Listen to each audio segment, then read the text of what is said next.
Антикорупцијската комисија засилено ќе ги следи сите информации во медиумите кои ќе се однесуваат на изборите и предизборната кампања, како и на финансиското работење на партиите и донаторите на партиите, за да се спречат евентуални злоупотреби.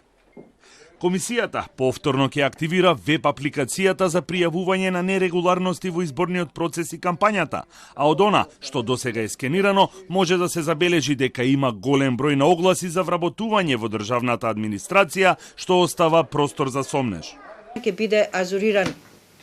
ажурирана веб апликацијата за пријавување на неправилности од страна на сите граѓани во општеството, но исто така и ќе ажурираме и она веб апликација што беше за користење на службените возила во периодот по утврдување на датумот за предвремени избори, а посебно во месец јануари.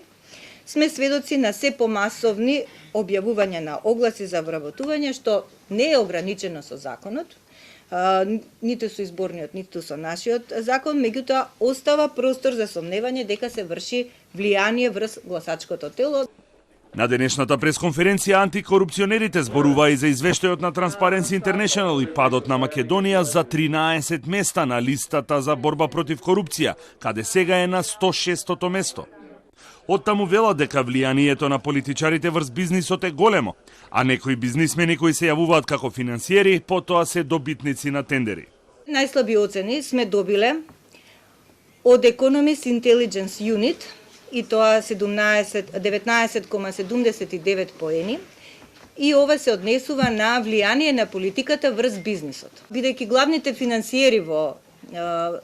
на политичките партии, тие бизнисмени понатаму се јавуваат во другиот дел на приказната како главни добитници на тендерите. Од антикорупцијската комисија повторно апелира до надлежните за нивно доекипирање, како кадровско, така и техничко, со инсталирање на потребниот софтвер за следење на имотната состојба, со што би им се олеснил пристапот до информации и би биле далеку поефикасни во работењето. Тие не ја исклучуваат можноста да работат на помал број на предмети, но далеку потешки и клучни во борбата против корупцијата, но сепак за тоа да се случи потребни се законски измени, со што би можеле да се филтрираат пријавите и предметите.